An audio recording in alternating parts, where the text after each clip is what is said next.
Okay, folks, this is Freddie 59100, and we're starting the show a little different this time. What we're doing is me and Daniel is going to have a little discussion here, and let me try to get this up here. Okay, hold it for a second here. Okay, all right.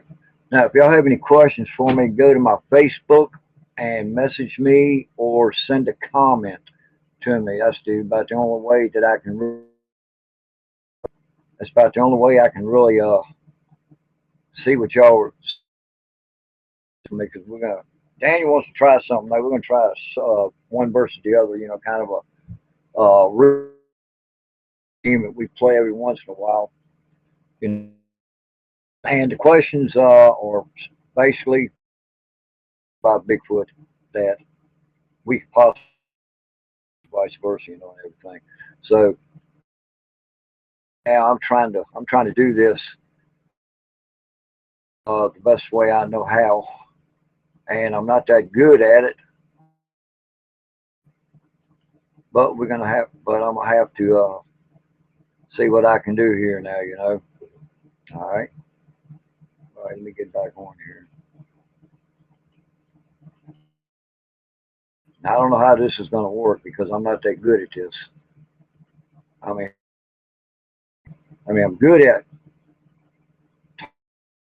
as far as questions and everything goes. You know, that just really not that good at how you can do this. Right. Basically, if you got any questions, send them my way or whatever. You know, it don't make a difference. Um, I'm trying to learn how to do this myself. You know, I'm not that good on a computer. You know, so well, let's see how we do this here. Good at it. You know. Okay.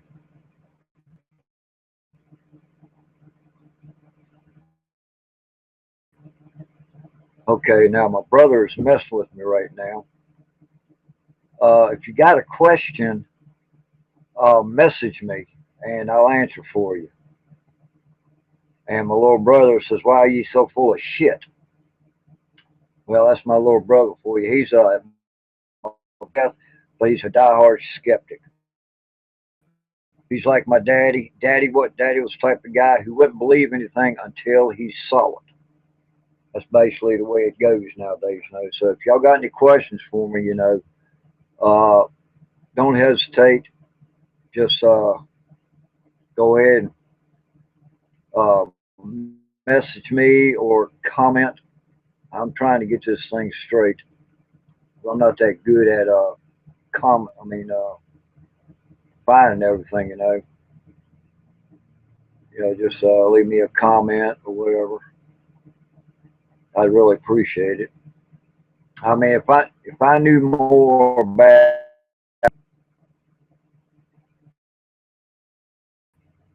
well, Jeff, your question is, what are you so full of? Well, what's the question?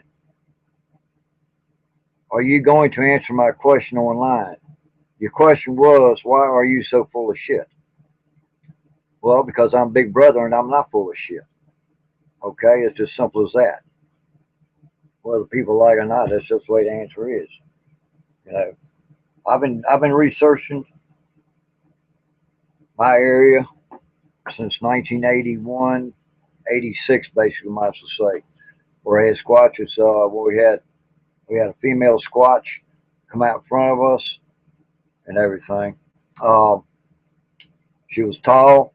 She screamed like a banshee hen. She threw rocks at us. She ran through the field. We told people to hit the headlights. They hit the headlights. We saw an 8 foot bipedal female. Um, had one walk out in front of me in 81 over in Highland County. You know, I tell people, and they're like, well, I really don't know what to say about this, are you going to answer my question online? Okay, I'll say I did. Uh, Okay, Steve Peck Jr. says, now this is really pissing me off now. You're full of shit because you're a redneck. It's the way we are. Yeah, I'm a redneck, but I'm a redneck researcher. That's all it is to it. If you got questions about Bigfoot, ask me the damn questions, please. I'm just trying to get along with it. You know, ask me questions. That's what I want. You know, you want to learn about Bigfoot. You want to learn about. You want to ask questions to find out what you want to know. Like I said, I've been in Bigfoot since 1981. Had a big 9, 10 footer step out in front of me. He looked at me, scared the crap out of me, but I realized that they were non-threatening and everything. All right, see what I got here. Now we got another question here. I wonder what it is. Let me slide it over here. Uh, if questions aren't coming in, you need to discuss what you've been up to. Well, what I've been up to, I've been, when I go squirrel hunting or deer hunting, I'm always investigating, always, um, I'm still researching either way it goes, you know. I carry my video camera, you know. Some days I catch them, some days I don't, you know. I look for structures, I look for footprints, I look for signs, I use my senses, I use my smells, anything that I know that is not a regular animal. Right now, it's called lull season for hunting deer. You'd be lucky if does go 100 yards. Bucks, same way, they're going to be starting to follow the does, but they're going to be laying down. All right, we got a question here. It says, Elizabeth Morris, I don't see no question there.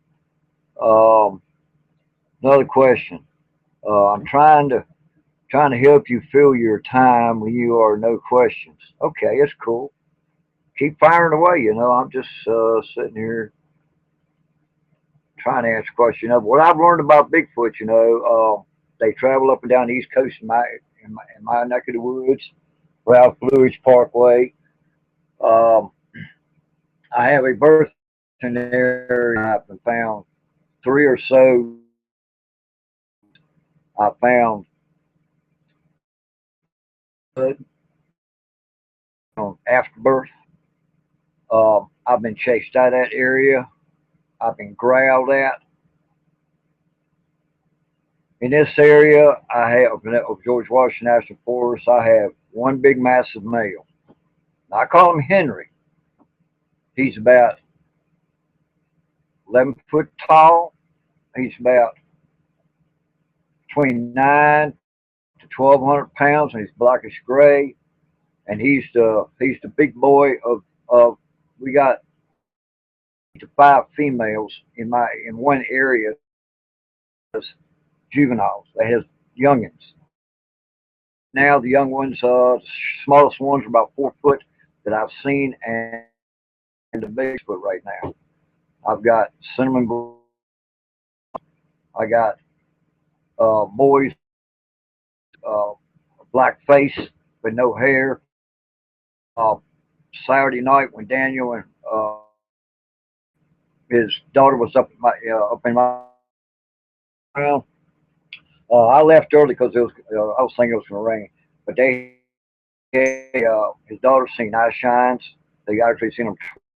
His daughter said, "Daddy, I see eye shines today," and they found footprints. And this group here with these two young squatches, uh,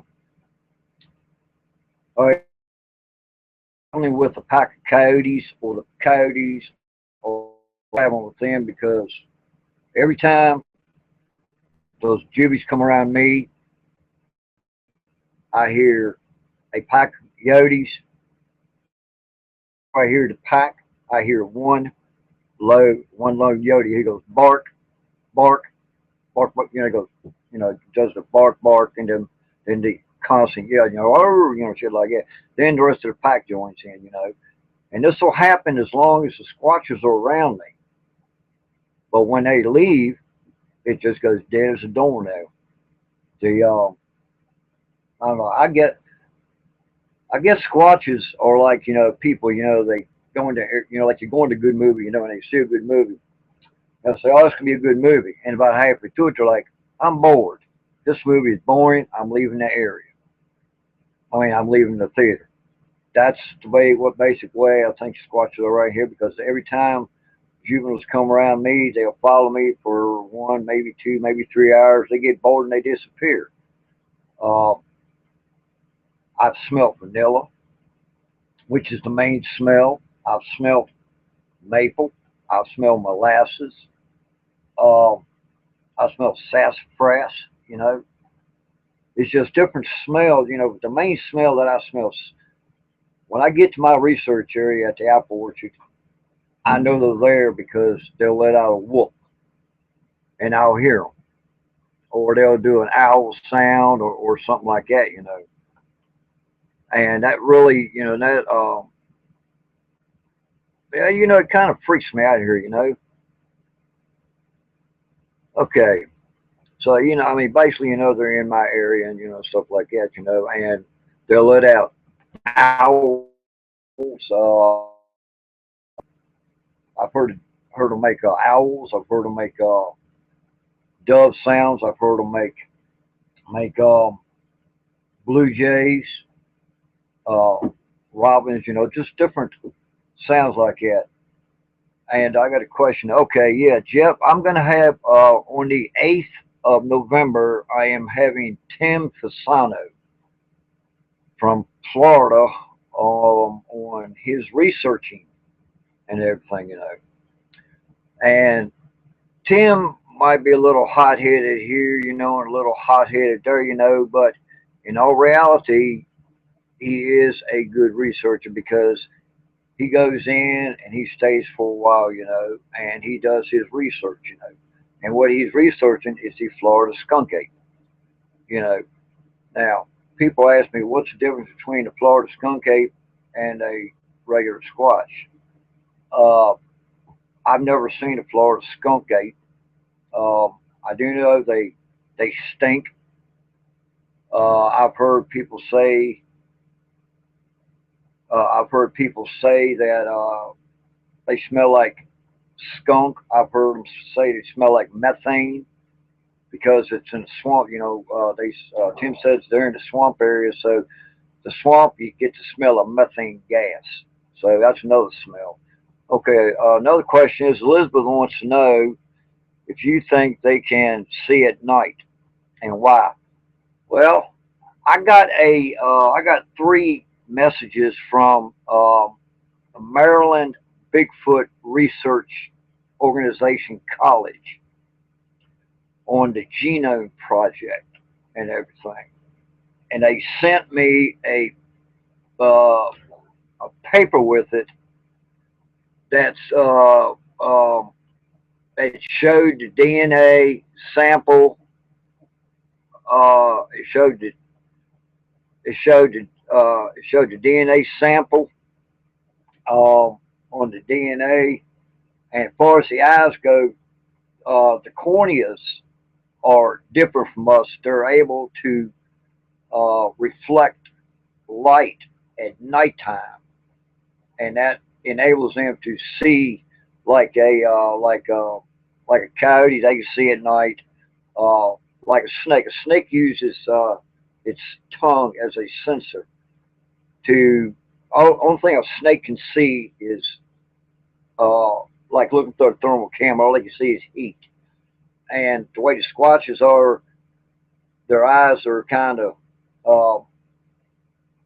they gather light more. So, like when Daniel took a photograph of 2 juveniles uh, in my area, they their eyes was a fluorescent green. Everyone I've seen at night when the light hits them, even during the day when the light hits their eyes a certain way when they're in the brush, their eyes are fluorescent green, and that enables them to see at night, just like a coyote, a bobcat, an owl, stuff like that. But thank you, and that's a doggone good question. Okay, we got another one from Leo Pelt. I have watched some of your stuff. Not sure if I have seen you post though. So my question is, have you tried gifting? Yeah, yes, I've tried gifting. There's a little funny story about that. I was in the pine thickets behind the apple orchard where I hunt mostly, and I went in. I stopped at. We got a little place up here, a little donut shop called Daylight Donuts, and they make massive, thick cinnamon buns. I mean, just oozing with cinnamon flavor and all that good crap. Two of them, and I took them out into the, and I would take them and pull them out of the bag, and I started eating them. Oh, it was good, and I'd be showing it around, and I'd stick it on I'd have a stick probably about 3 foot high that had little limbs sticking out, and I'd stick one on that. Then I'd take the other one and eat that. Yum, yum, yum, yum, oh, this is so good, I mean, I really ragged about it. And I put it on the other side of the stick. And I said, well, I'm leaving. So I went catty corner. I went down about 50 to 60 yards, and I sat on a log and laid uh, had my back to where I'm talking on video, and about I heard a small tree break. I heard branches snap over to my left, which was going away from the gifting area. And I'm like, okay, now they're trying to get me to go over that way so they can get up here to the gifting, to the cinnamon buns. Oh, and 2 3 minutes later, you could hear something scuffing up the ridge, probably about 30 yards from me in front of me. Well, they went up, got to the top, and I could hear them chattering. So I said, okay, I hear them up there chattering. I'm talking on the video. And I waited about 20 minutes, and I went back up there, and the cinnamon buns went from this down to like that.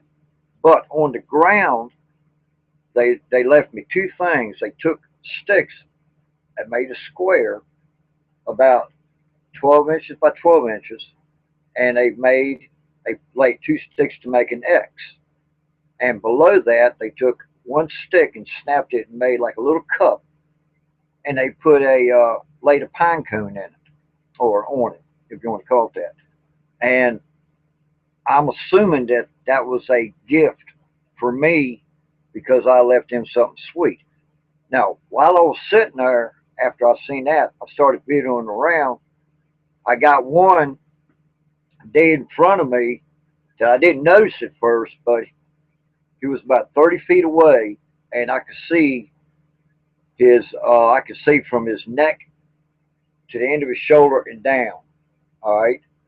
I seen that and I didn't pay attention. I'm sitting there panning, so I pan over to my right and I see something black at a distance. I zoom in on that, So I'm sitting there like, okay, So I zoom back in a little bit and I'm just panning, and they go right by that spot, and I slow it down and I keep on panning.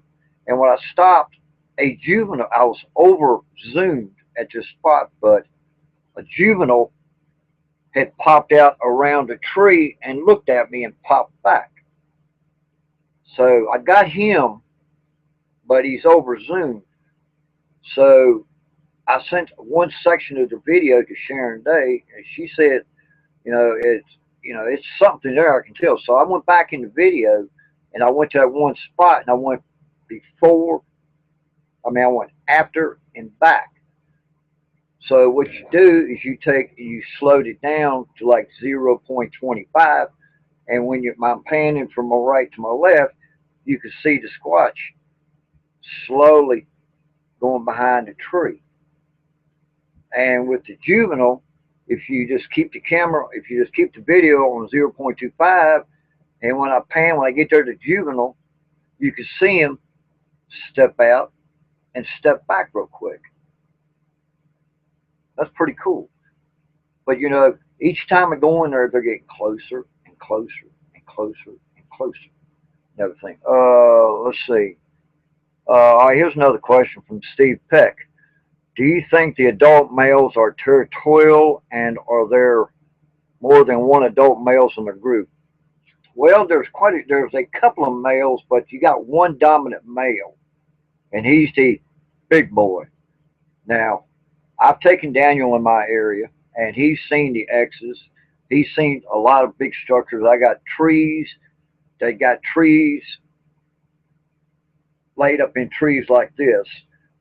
I found two massive X's that was 15 feet wide and 20 feet tall. I found two of them right next to each other, which is a territorial. But yeah, you have your dominant male. You know, it's just like it's a family group. You know, you got the dad, you know, you got the mom, then you got the brothers and sisters and everything. You know, but yeah, do have males, but the dominant one is the big boy in this area, which is Henry, the 11-footer. He's the dominant one, but he's got a couple of girlfriends, got kids running over, where you want to say it, and he'll stay in this area probably a week after rifle season starts, but after that, they all migrate and they leave the area. But the last week of April, going into May, they'll start coming back and giving birth to their young. In other words, they'll come back to where they was born to give birth to their young. And then they start working their way up and down, you know, the co-roads, you know, then they, you know, to spread. Then that's when I, you know, start getting to them again, you know, and everything like that. It's pretty cool. Um, Mary, Miss Pelt says, "Oh yes, many stories of sticks and things left as return gifts. Yeah, that's true. They do leave gifts and everything. Now, I tried a trick one time. I left a photograph, and I left some shiny rocks, and I left an acorn in one area. I haven't been back to the area in probably about 2 years now, but I need to go back. Because the last time I was up in there, I took a buddy of mine with me, and he walked up on the ridge. This during this right after hunting season went out. Walked up on the ridge, you know, and when he got up there and sat on a log, I heard him knock at 5 o'clock, and he knock at 2 o'clock, and when those only two I heard so far. But when about 20 minutes later, when he come down the ridge and got where I could see him, which is about 50 yards, a knock come from where he was sitting.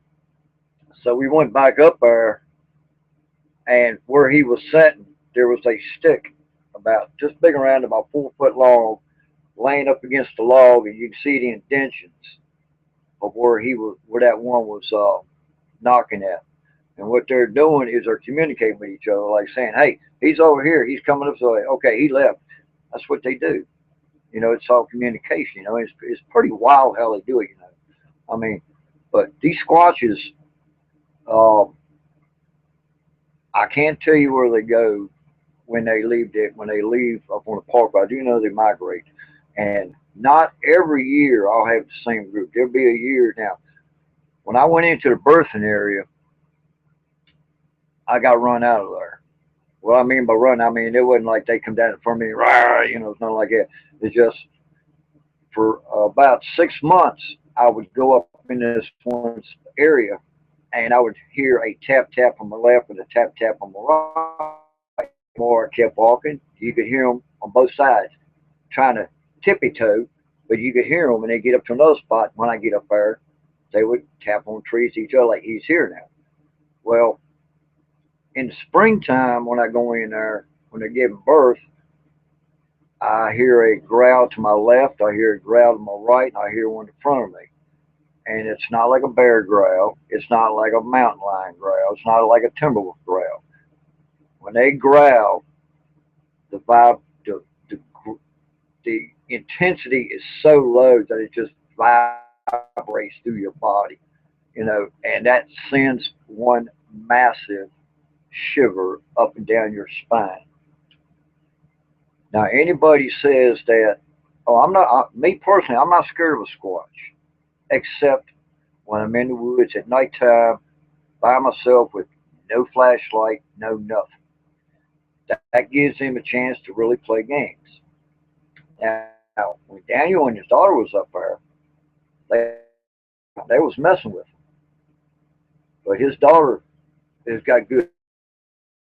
So usually she'll see it before Daniel will, and she saw that, you know.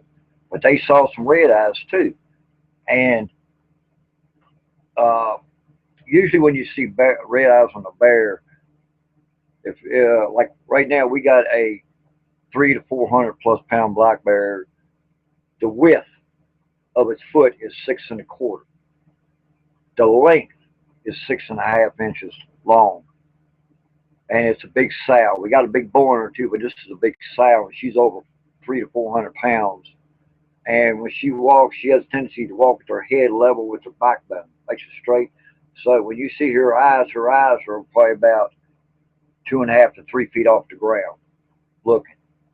I've never seen her stand. I've seen when I was in there doing my research and squirrel hunting and stuff like that. I would run into her, but she would see me and I'd see her, and I'd kind of scoot out of the area real quick, you know.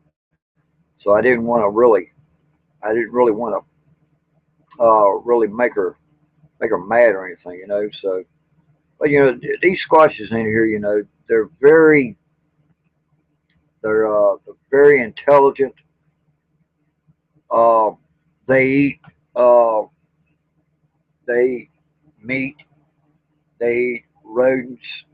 They eat berries. Uh, there's seeds on pine needles they can eat. They can eat the needles for nutritional value. There's some tree bark they can eat, like sassafras. There's a certain tree that they can peel the bark off of and get that layer, like the layers between your outer skin and your muscle. Like when you skin a deer, you got that white film layer. Or it's like that. They can take that and use that for medical purposes. They can use it for that. Uh, they take the seeds off of sassafras trees.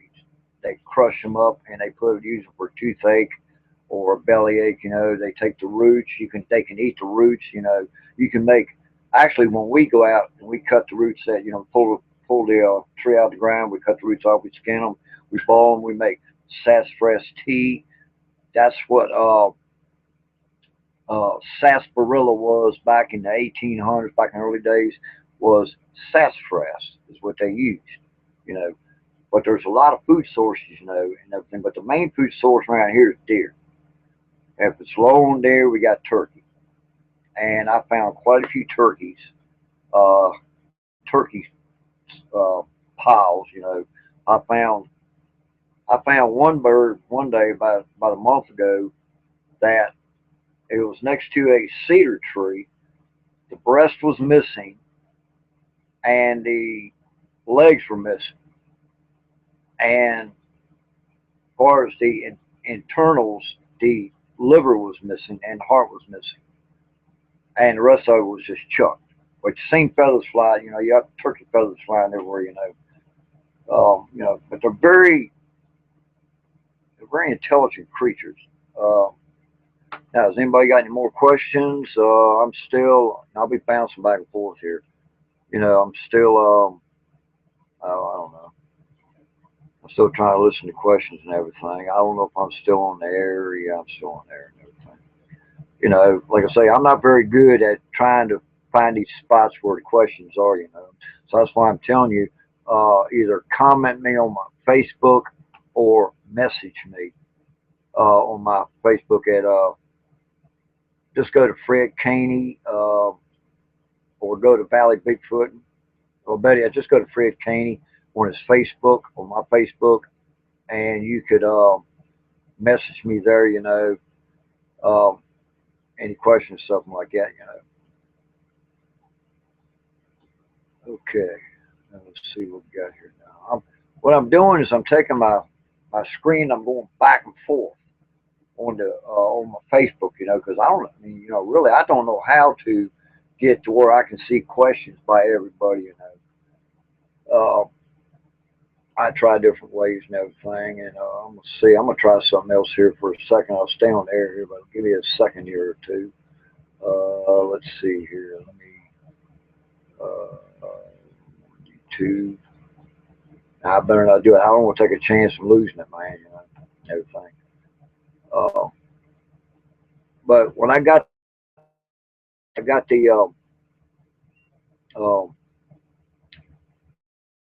the thing from the Bigfoot Research Organization, you know, that I found out it was a genome project. You know, like I said, they sent me information. You know, um, if I got any DNA, as far as blood, hair, or anything like that, you know, it tells me, they explain to me exactly what the process they go through to do this. Now, it's normally $600 if you just decide to go ahead and send them something, you know.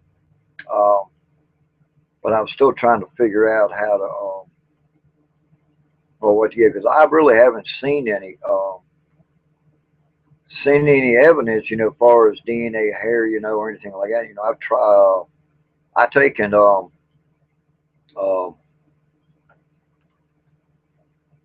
how shall I say it? Getting tongue tied here. Basically, you know, I mean, I'm in the woods constantly. You know, I walk through thick areas. You know, like laurel brush. Laurel brush in the valley here is so dad blasted thick. You know, if you, it's called mountain laurel. You know, and squatches use that to hide. You know, like I said, you know, after they get to trust you, you know, they get closer and closer and closer. You know, right now the closest I've had them that I didn't see, but I got video of it and photograph of it was 10 feet away from me. And I've got the juvies, and I got four in one video that I got about 25 feet away. Matter of fact, I got one laying on his belly behind a stump, and you could see him. I mean, everything in my woods is brown because, and the trees are, you know, leaves are turning everything, you know, and we got a lot of maples, you know, so most of the leaves are yellowish most of the time, but you got one laying on his belly behind a rock, which looks like a sore thumb sticking out. Got another one about 4 or 5 feet away from it, sitting there behind the laurel brush, trying to act like a stump. You got another one who's kind of like leaning over next to a tree, and then we got one in a trees that go like that. You got one peeping around the corner at me, you know, like, hey, you know, you can't see them, but they follow me. So I'm gonna start. I got to get money up to get me another camcorder. I'm gonna start doing what Scott Carpenter does. Is put one on my shoulder facing behind me, because the habitation area that I have, you know, I mean, I don't go in and I don't chase them. When I first started getting into, you know, when I got the family group on video, when I got that one with his back to me at 48 yards, you know, people say, why don't you approach it to see if it moves? Uh-uh. Would you approach a wild bear with cubs? No. You do not approach a wild creature. Now, what I mean by creature, through DNA, through the genome subject, from what I've read today and what I've seen on there, on that thing they sent me, they are human hybrid. Even the government knows that they are human hybrid. A lot of people say no, they're Gigantopithecus. Well, Gigantopithecus to me was a 10-foot orangutan. Now, and I've talked to other people, and they say, I talked to Lori DeVoley. Her opinion is they are the well, yeah, it was Lori or someone else too, but someone said that they are the missing link. And actually, they are the missing link, because they're between a wild creature, what proportion we don't know, probably 10 million years ago, and a human. Somewhere in that category, they are, we interbred somewhere. Can't say when, can't say where, can't say how. Well, there's only one way how, you know. But I think that, I mean, everyone I've seen with hair on the face, I got two groups. I got one with hair on the face, and I got one without hair on the face. I got two bad boys here. I got the two black face ones. They have a tendency to like to mess with people. when people don't expect you to go camping, they throw rocks at them, and then they run. Then they'll come back later on and they'll mess with them and they'll haul butt. But if you really think about this, um, and I've asked a lot of hunters and I've asked a lot of researchers, have they, uh, when they had rocks or something thrown at them, did they hear coyotes in the background? And a lot of them said yes, and a lot of them said sometimes. But when we have rocks thrown at us, we always hear one coyote, and then a minute later we hear a pack of coyotes that lasts about 2 to 3 minutes, and boom, they're gone. Apparently the squatches get bored. They're going to say, well, they're really not paying attention, so let's go do something else, and they'll leave. Okay, Steve says, I could see them in the pictures you sent me last night. Yeah, if you, that's another thing. Miss Pelt, I'll get to you in a second here. Um, a lot of people tell me, I'll show them a picture of a squatch, like the face shots, and they'll say, I don't see nothing. I says, well, it's right there in front of you. Well, I don't see it. I says, well, let me ask you this. What's that? Have you ever seen a squatch? No. So how can you sit there and tell me that it's not a squatch if you've never seen one? They'll say, oh, it's pareidolia. Oh, so in other words, you're telling me that your mind cannot comprehend what you're looking at. So you're going to say, well, it's pareidolia, let it go at that, you think you're right, but you're actually wrong. Then I come in and say, well, when I say, oh, that's right, you have never seen one, something like that, and that really pisses them off.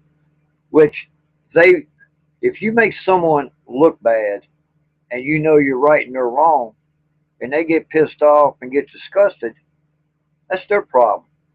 That means that they don't know what you're doing and they don't understand it, but yet they don't want to. They want to be a know-it-all, but they don't want to understand exactly what you're doing.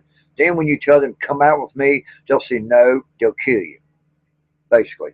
Okay, Miss Pelt, have you heard or read about the theory that cloaking is because maybe their hair is translucent, so it would reflect the woods around them like clear fishing line? That's a good point. As to why sometimes they seem to disappear. In all reality, they don't disappear. They don't turn invisible. They're like a deer. They're like a bobcat. Like a bobcat, he can come and sit 5 feet from you in a brush pile and sit there for hours and not move a muscle. You could look at him for 10 hours and you'd never know he was there. Squatches do the exact same thing. A deer could stop in the middle of a field with the same color as their hair to like they're going flat. Then they start going up a ridge, and you get a deer, and he's standing there with his head facing the other way. You never see him. They use their coat. Their coat, yeah. Some people say translucent.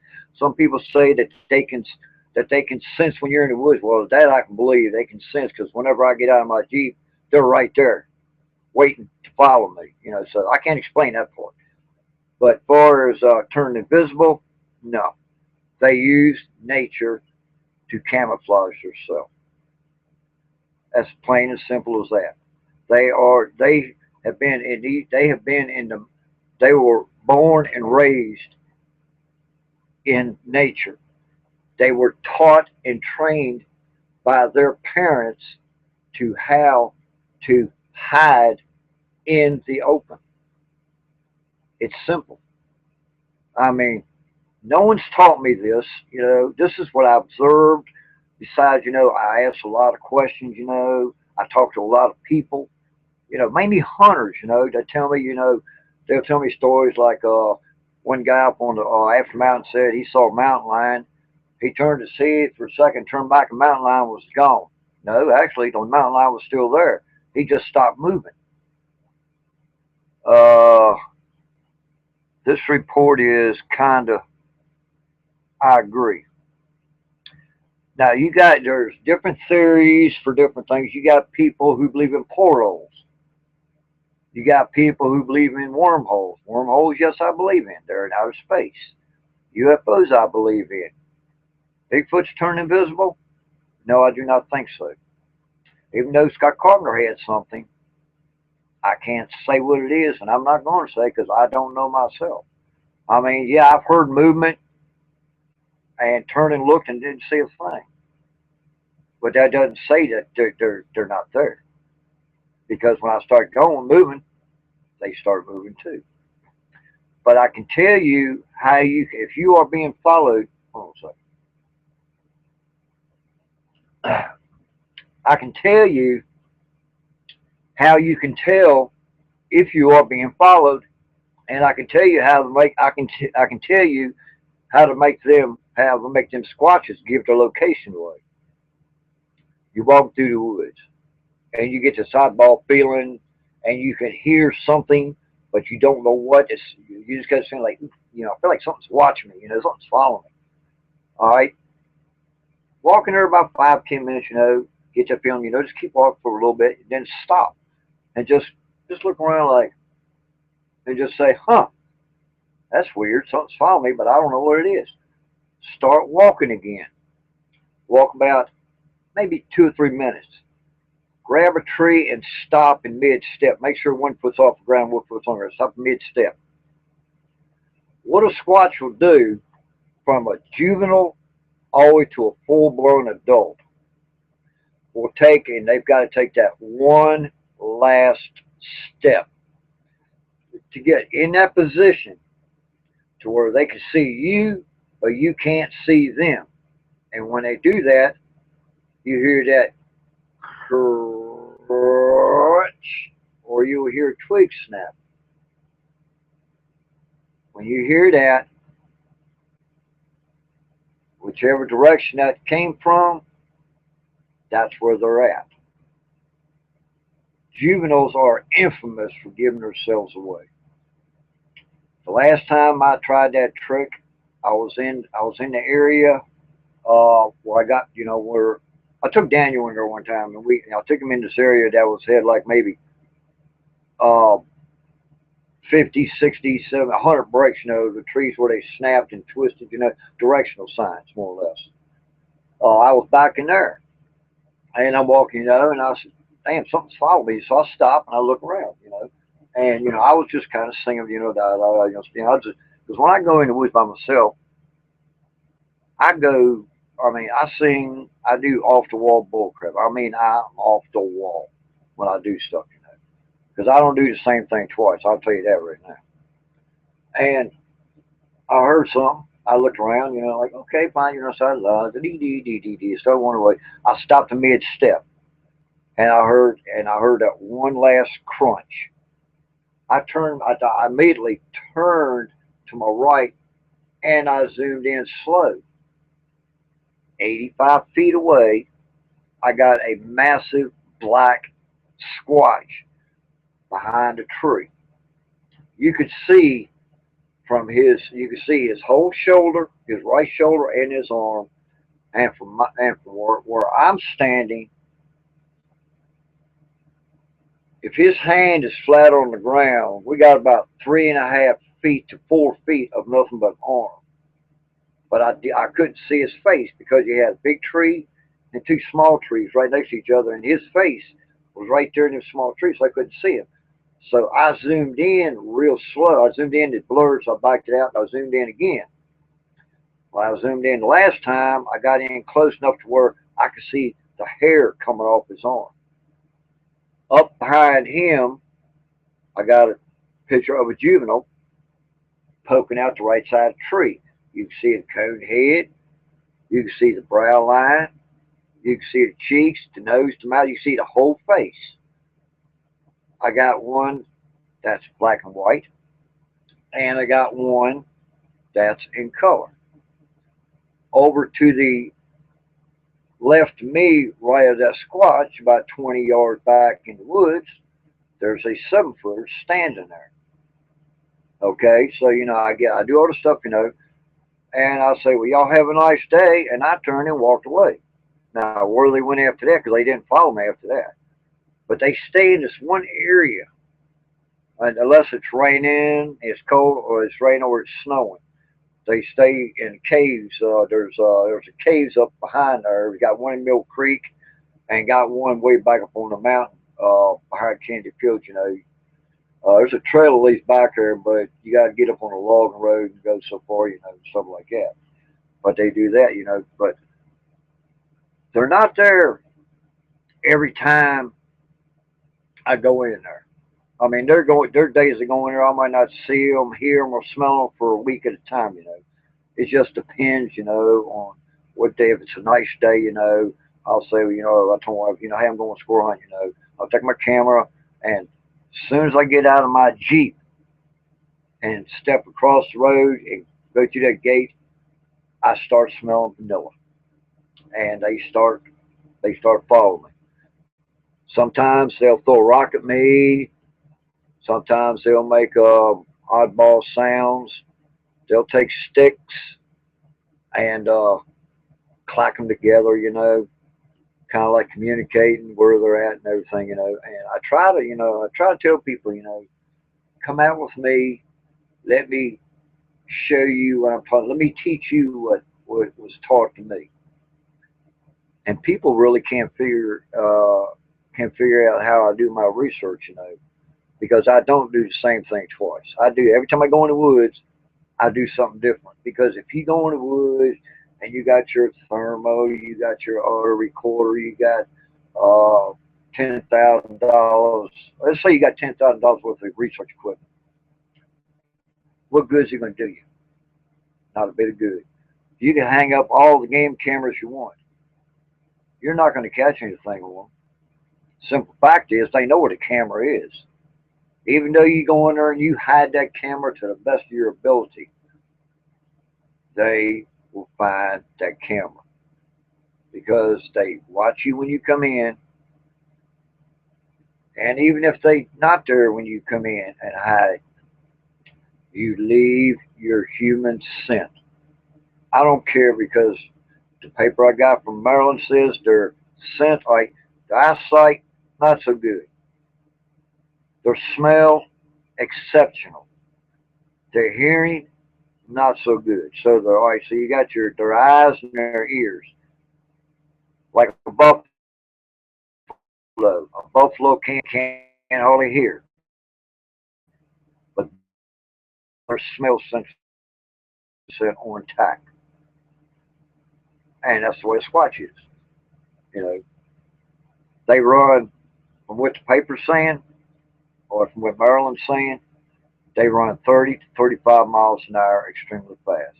I can vouch for being fast because that black one that walked out in front of me back in back about 2 years ago in October.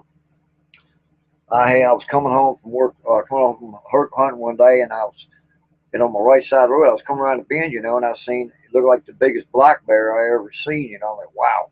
So I just cut the Jeep off and just slowly come to a stop. It walked out. It had long black hair, about 6 to 8 inches long, all over. And I'm like, wow, I mean, that can't be a bear, because bear has short hair. Black bear's not hair, it has short hair. It stopped and stood up. And I'm like, oh, okay. It's a 6-foot young adult, which looked like they've been pumping weights all their life. Standing there, you can see his muscles ripple. Well, knowing me, I got out of the Jeep and I went to approach it.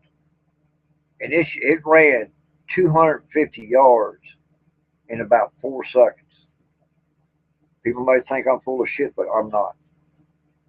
When he got to the top of the ridge, he turned his upper half of the body and looked at me for about a minute, and then just nonchalantly walked away.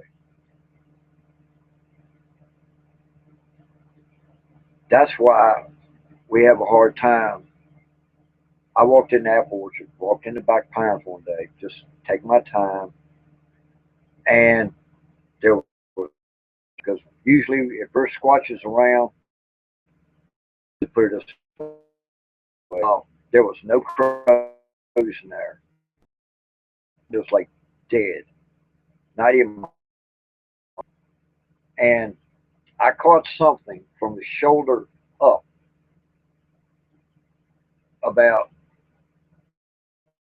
this way, and you walk like this, and all of a sudden it just drops down. It kind of comes down like this and kind of levels out into a field about 800 yards to the left of where I'm at. And there's a lip right there on that rim. Well, whatever it was, I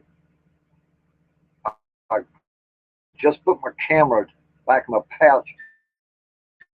Something caught my right eye. When I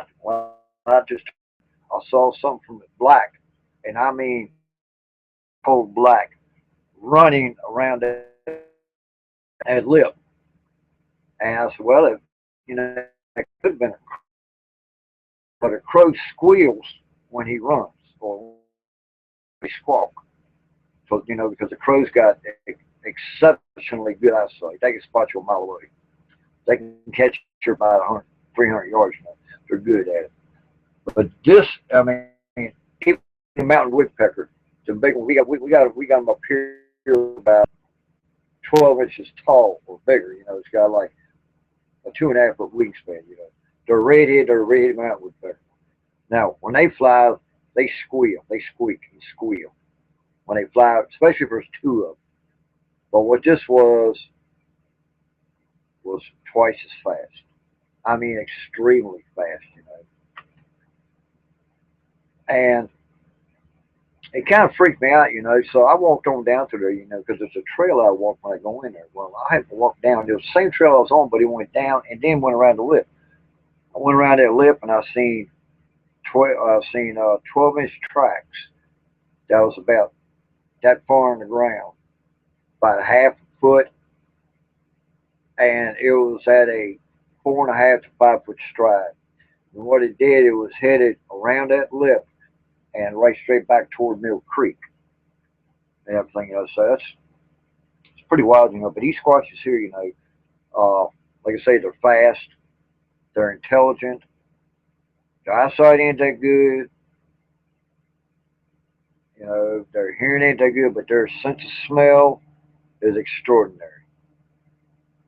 And I believe a human scent travels a long ways in a short amount of time, through the wind and stuff like that, And it's pretty wild. But has anybody got any questions? I'm coming up to 9 o'clock now, and I like to I just fiddle for it. Welcome to Hangout. All right, hold on a second. Let me read this. Welcome to Hangout. Everyone sent a video. Let's skip in real quick to one. If you remember, you can share the playlist. You've never seen that yet. Okay, let me kind of click this off here. Google Effects, Control Room. Oh, how the hell did I get on this? Okay. I hit something. There we go.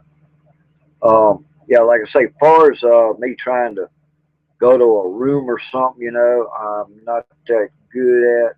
So y'all hold on for a second here. Let me try something here. Hold on, I'll be right back. I hope y'all can still hear me here for a second here. I did my channel. I'll be right back. I'm working on it.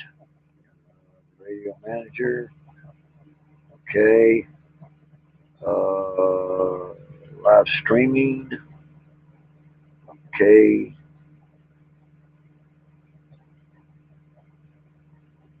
Okay. Live events. Okay. Copy that. I still don't know how to do it. And basically, I am dumb as a box of rocks when it comes to something like this here. You know, I don't know how to do this. God darn it. I basically don't know how to get into anything except for get on YouTube. I don't know how to get into a live chat. You know, that I don't know how to do.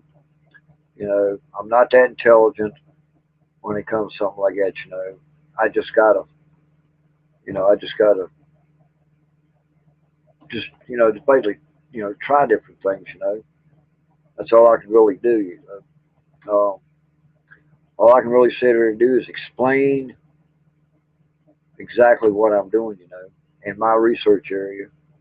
Um, and basically what I'm doing now is I'm doing podcast. Uh, in other words, it's called Research Across the Country.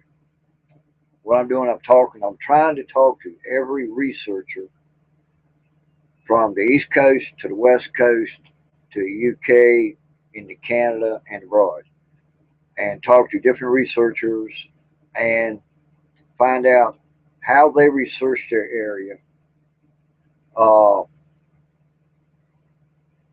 what kind of tips can they give, you know, as far as like if you let's say like if y'all are a beginner, and you'll say, well, how do I get into this? You know, how do I get into Bigfoot? You know, what kind of questions can I ask? Everything like that. Well, what this does is each researcher is going to have their own link to uh, uh, how should I say? They're going to have their own link. So when you have a question, I'll have a list of names. Hopefully, I'm going to try to have at least 100 people on there. Try to at least. I don't know. It's going to take a while to do it. But I'll have a list of name of researchers. And what you do is you just go in and just check on each name and it'll bring you to the video, it'll bring them to the interview that I'm doing, and they can learn by listening to them, you know, and figuring out what doing, you know. I mean, you might be able to go to like 5 researchers, you know, in an hour, you know, say, oh, okay, so now when I go in, I can do this. When I go in, I can do that, you know, or better yet, you know, use the information that you get and you learn to add with your research on how you do it. You know, like when I go in, like I say, I never do the same thing twice. I the main thing I do is I go in when I go hunting. I'm lollygagging, but yet at the same time I'm using my smell, I'm using my ears, I'm using my eyes. I look for signs, even the slightest sign. I look for tracks, tree bends. Like yesterday, I'm coming out of the woods. I find 4 sucker trees about that big around and about 9 foot tall. You got one stand up straight. You got 2 bowed in and tied, and then you got another one on the outside going this way. In other words, in other words, it's like this here with that one in the middle going this way, but that last one is coming in like that, and it's sewed. And actually, what it looks like, if you put tie 2 more sticks like that, you can start weaving a hut or a little mini blind or something, you know, because it looks kind of like. I mean, these were actually tied. You know, they were wrapped and they were tied with little vines. You know, and this is at the entrance of the apple orchard that I never noticed until I walked in there when I was leaving. I'm like, oh, okay, you know. But a squatch will freshen up areas, you know. Like I went into this one area behind Candy Fields and went to a place called the picnic area. All right. I took my brother up there. I said, you want to see a tic-tac-toe board? Yeah. All right. I took him up there. These squatches have weaved a design that when you stand and look at it, you see a tic-tac-toe board. But everything they use is live. They use tall ones, short ones, medium ones. All they do is just bend them and weave them. I've seen directional signs. I've seen sticks that was 2.5, 3 feet high, like, and they put like 5 or 6 little X's. You know, they take them like an X, then put another X, another X, another X. You know, then they would take one stick and lay it in one direction. That direction, all right, I found two of them in one day. Well, actually 2 days. The first one, I said, because I remember a friend of mine told me that there was a directional sign. So I said, well, I'm going to give it a shot. All right. I followed that. The way that long stick was pointing, I followed it. It took me to a spring in the middle of the mountains that was just a hole in the ground. It was a underground spring of natural mountain spring water. I never knew about it. All right. Next day, I find another one. Say, okay, follow that one. It took me to a lone birthing area. I smelled urine. I smelled feces. I smelled ammonia. And, but there really wasn't any blood or guts or anything like that. But the spot you could see something heavy was laying in it, and it stunk. Now, I don't know what squatch is because bears don't smell like urine. They don't smell like feces. They got a particular smell that, you know, it's a musky smell. You know, they're not like a deer. You know, a doe has a particular smell. A buck in rut, oh, they got a really particular smell. But each creature has their own individual smell. Now, the very first time I uh, I went into the area I videoed the group. This is what happened. I went in, me and a buddy of mine went in this area, and we seen structures in there. I'm like, hey man, come over. Joe said, hey, check this out. You know, so we checked out the area. So we come back the next day. We bought peanut butter and apples. You know, we took some some surgical gloves. We blowed them up. You know, we put them everywhere. You know, we put apples. You know, and limbs. You know, where they can grab them. And we put the peanut butter down. And at first, I laid the peanut butter on the ground with the jars open. Yeah, I come back, everything was missing. The peanut butter was gone, but the balloons were there and apples stood. So what I did, I took and went back to the Dollar General store, and I bought me 2 jars of peanut butter. Red lid is smooth, and blue lid is crunchy.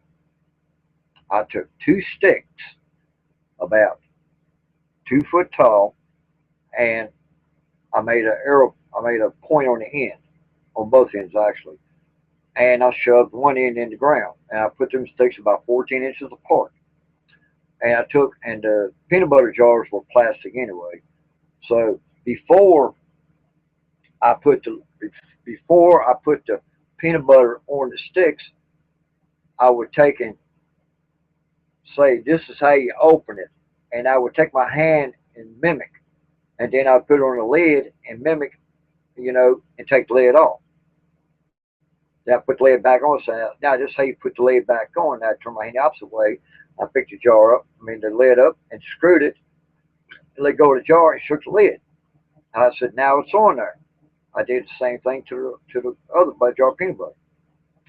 I shoved them down on the sticks, and I left out of it.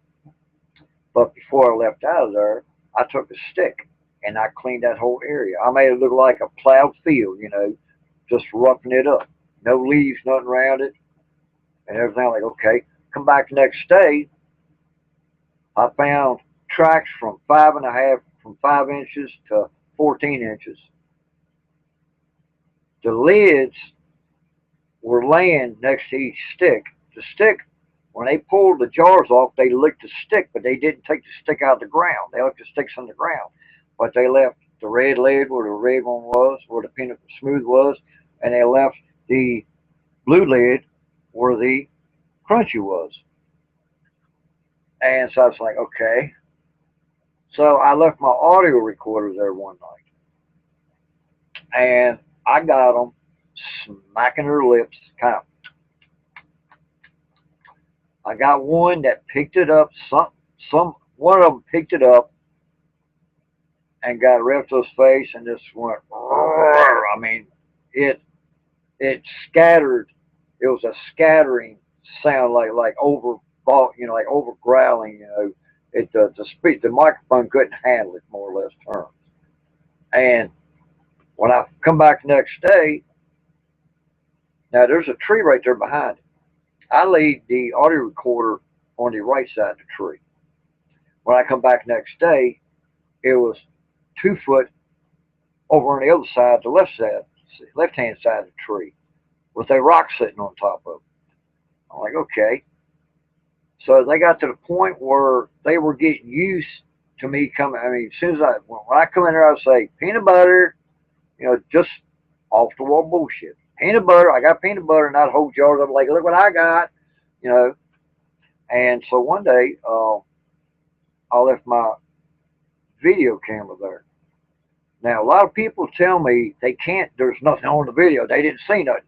I tell people, it's not what you see. It only lasts about 2 minutes. What you hear is, I got the camera facing the bait area, but you don't see the peanut butter. You just see in that direction. I get everything ready. I lay my camera down on a log, on a stump, and I cover it, and I hit record. It just is such that I just done that, and cord tied up in the tree, just a limb, hit record. I left. I come back about 4.5, 5 hours later, and the camcorder is cut off, and the door is still open. The audio recorder is cut off. Okay, so I get back home, I download the video, I download the audio, I listen to the audio.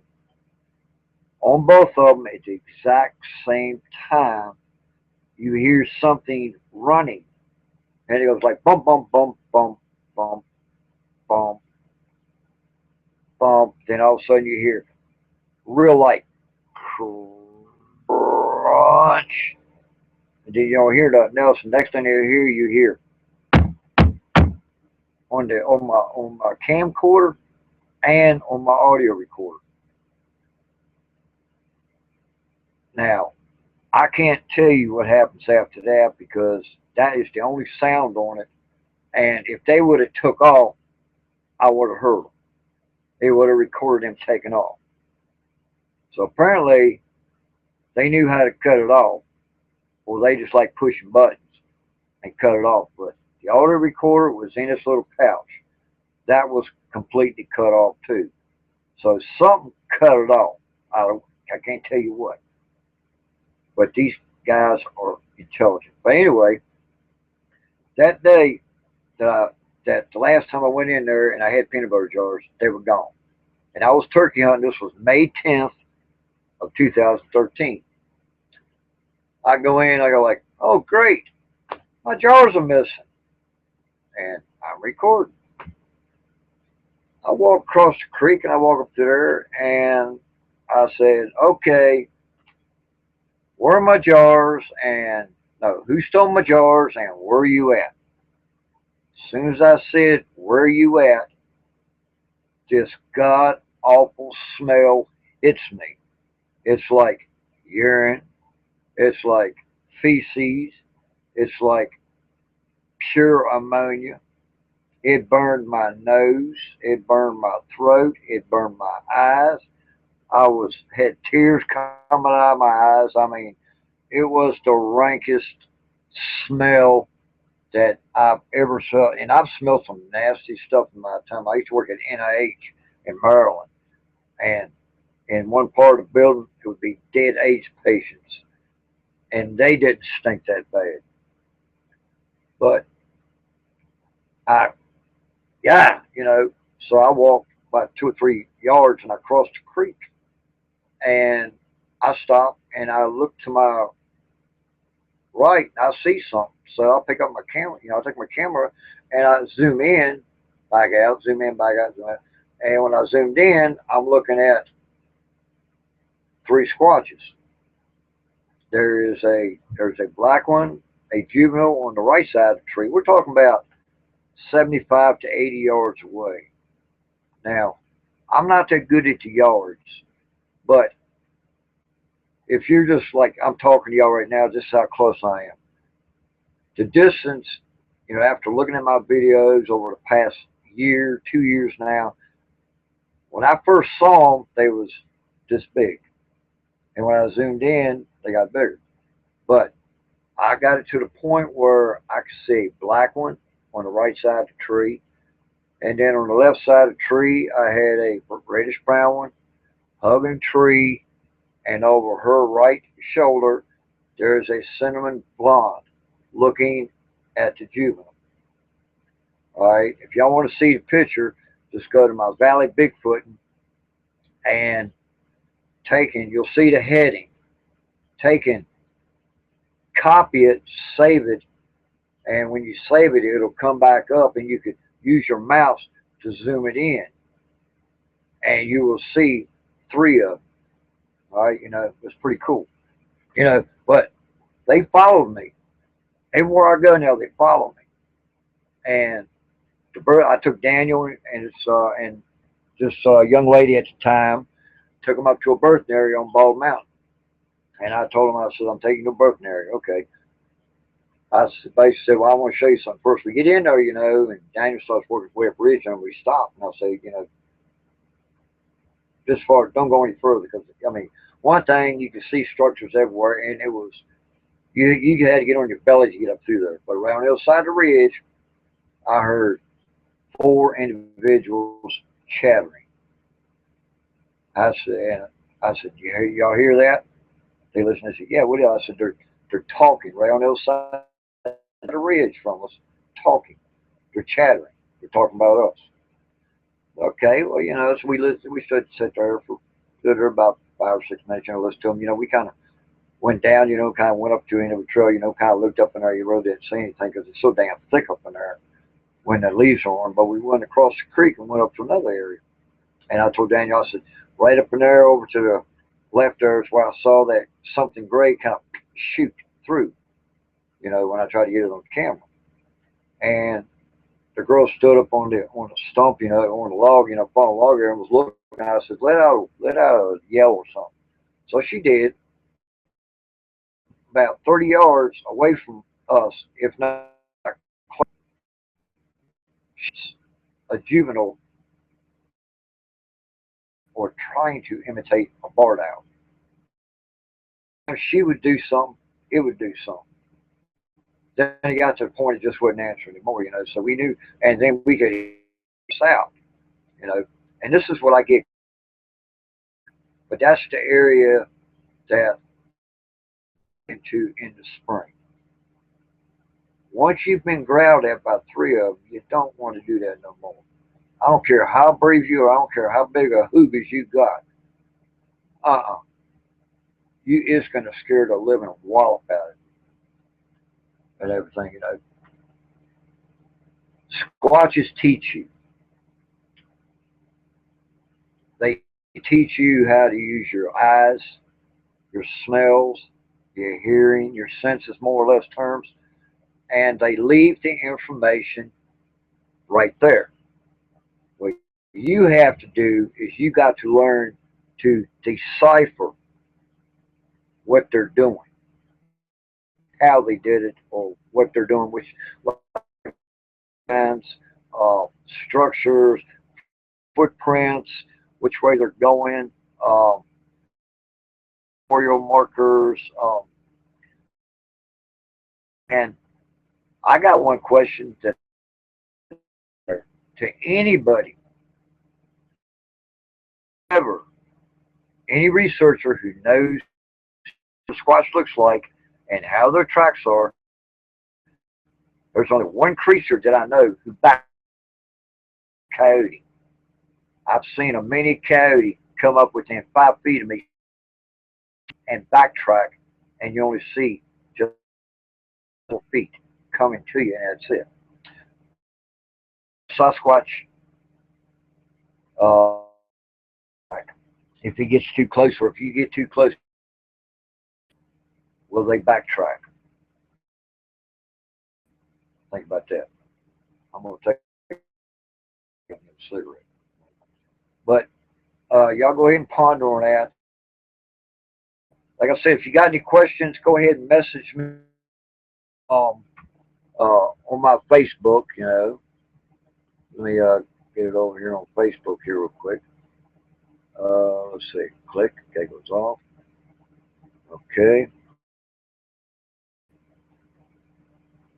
Okay. Now, go ahead and leave me comments. I can try to catch that. You know, if you got any questions, message me through my message, Fred Caney on Facebook. You know, go with me there. You know, leave a comment on my Facebook. I'll go to my notifications, and y'all leave a comment or a question on the comments, and you know, and we'll see what goes from there. You know, I'm taking all questions. I didn't talk about as much as I could talk right now. My throat to break and everything. And I know $10 of donut. Daniel Benoit is laughing his ass off right now. I know he is.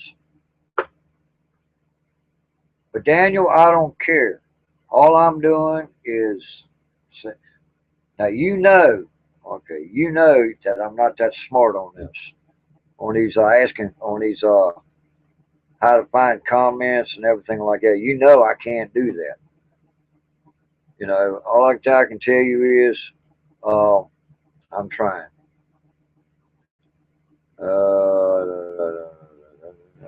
I don't see nothing there. Uh, oh yeah. Let me tell y'all something here about the juveniles.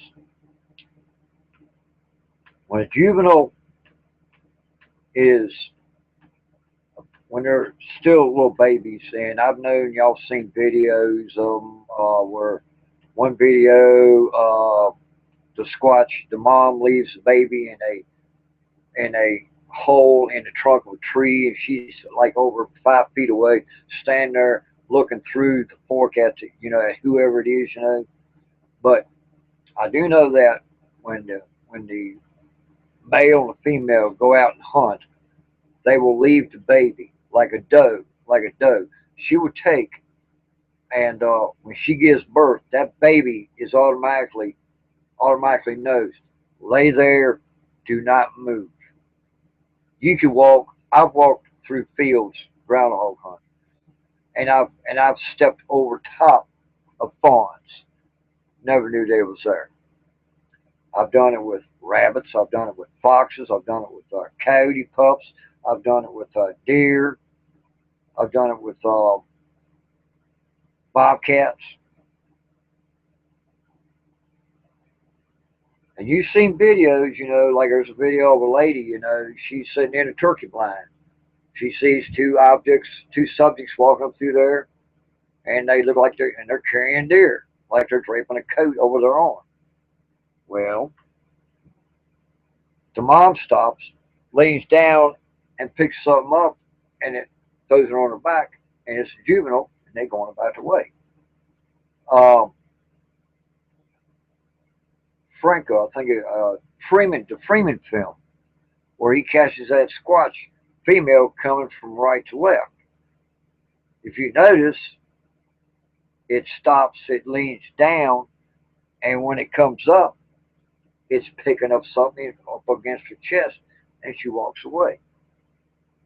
They hide their babies.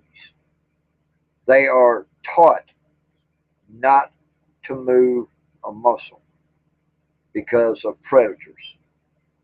To a mother squatch, humans are a predator. And all I can say is, this is to anybody. I've never encountered it, and I hope I never do, because I'm not that stupid. If you're walking through the woods see female squatch go through it, and all of a sudden they drop, one of the mother drops down, and then she gets back up and then leaves real quick, and you know that's a baby sitting there. Don't approach it. Think about tearing paper up. You know how we just go rip, rip. My opinion is if something happens to the baby, that's what they're going to do to you. So, you know, don't approach, you know, I don't approach squatches. I let them approach. Simple fact being, you can't force anything, period. So the best for squash to get close to you is to, but you don't see them. Like me, when I see them, when I do them juveniles, and I'll go to another, I say, well, I'll see y'all later, and I will walk purposely 300. I walk the complete orchard, and I'll sit down, and within 5 minutes, they're right back in front of me, or either on the side, because they'll flank. They're good at flanking. They will flank me, but when I get to my spot, there they are. In there, I talk to them. I do all sorts of bullshit. Oh, I mean, I don't care what, you know, as far as sing, I'll go in there and I'll sing, I'll hoop, holler, you know, and I go in there squirrel and I'll shoot my gun. But down, I will lay it on a tree and I will turn my back to that gun. That tells them that I am no threat. And the more I go in there, the more me, and they're starting to let me see them little bits at a time. But like someone said one time, their main objective goal is to touch a human. Maybe that's what they're doing. I don't know. But it's interesting. If you could, if you know, I tell people, the best way to learn about squatches is to go in with somebody and let him teach you, like what I do. I take people in and I teach them by what's in the woods. I will show them structures. I will tell them, use your nose, use your eyes, use your ears, you know, use your senses and everything. Look, observe. When you see a structure, look at it, touch it, feel it. Think about what they're doing when they're doing this. Put yourself in their place. And the more you do it, at first you want to, you're like, oh, why am I going to do that? You know, that sounds kind of screwed up. But think about it. The more you do it, the more you start to understand what they're doing. Then as time goes by, you start realizing, well, wait a minute here, maybe, you know, he's got a point there, you know. I'm stuck because once you start seeing what I'm explaining, it might not be right then and there. It might be a month from now, might be a year from now. But you will start seeing, wait a minute, what he was saying was true, you know, because you start noticing more and more and more. It's like you walk into a supermarket and you look at one particular spot that's got your favorite candy bar there. Then all of a sudden, it's gone. So you like, okay, they took it. A month later, you come back and they had put the candy bars back there, but you didn't notice it. You walk by that same spot every day, going in the store, so like getting a pack of cigarettes, getting you a drink, getting something. You come right before, and you never notice it until you just have a look like, oh, really? You know. Then you notice it. Then you start realizing like, okay, now I'm starting to see what he's saying, you know, and you start to see more and more and more. By when you go in there, you release your senses, you just let yourself go. Your body is a sensor. All you got to do is know how to use it. When I first started squatching, I was dumb as a box of rocks, you know. But the more I went in the woods, the more I started encountering these squatches. I know what they're bad. I know what a female does when you interrupt her hunt. She gets pissed off. She throws rocks at you. She screams, and it sounds like a banshee when she screams. And then they'll run. But that night, she come across the road upon us, you know. But like I say, the more you learn, the more you go in the woods, you know, and you start noticing, like when you see, you go in there, you know, one day, you know, you say, "Ooh, look at this." You'll see a maple tree or a tree about this big around, about 9 foot tall, 10 foot tall. All of a sudden, it's bowed way down to the ground, and it's tucked underneath a log. You're like, wait a minute. You're like, well, maybe the log fell on the tree and pushed the tree down. But you look at the log.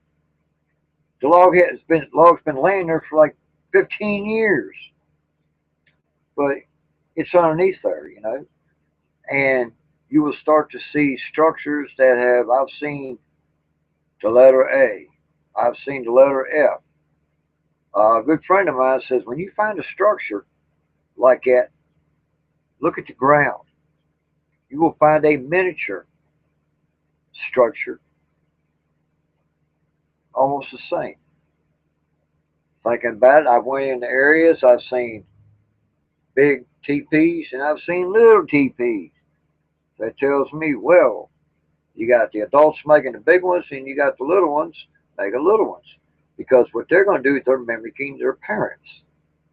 It's like a human. The mama teaches the girl about the girly things. The girl learns that and she carries that with her for the rest of her life. With us guys, it's partying, whatever, mud bogs, horses, hunting, anything your dad teaches you. You're going to carry that with you for the rest of your life, and you're going to take what you learned from your dad or your mom, vice versa, and you teach your kids. All right? Same way with the squatches. The adults teach the young ones learn. But when humans go in there, they don't have how to do this, do that, and everything. We got to learn on our own, you know. So the more we see these by smells, we look for footprints, you know. Like I say, use your senses. That's 90% of it. They will, if you know what you're doing, do it. They will give their location away. That's all it is to it. Um, I'm gonna give y'all a few minutes to find a question to ask me. Like I was saying, only way you can really get to go on my Facebook and leave something under my leave me a comment under my notification, or okay, let's see, do you have any more questions for me? You know, anyway, she's messaging me. Uh, way to get me right now. Besides, you know, if anybody's got any questions on um, uh, hell, anything Sasquatch, their smells, uh, their medical purpose. As far as medical goes, um, 1001 medical use, trees, flowers, uh, everything's got a certain, well, everything but certain things have medical uses. Like I said about the sassafras, I've seen trees that were ripped with the seeds gone on it. I've taken the seeds and I've crushed them up just to try this. You know, I had a headache one day and I tried it. 15 minutes later, when I had took the sassafras root, I made tea, no sugar. I boiled it. I drank it. It got rid of my bellyache.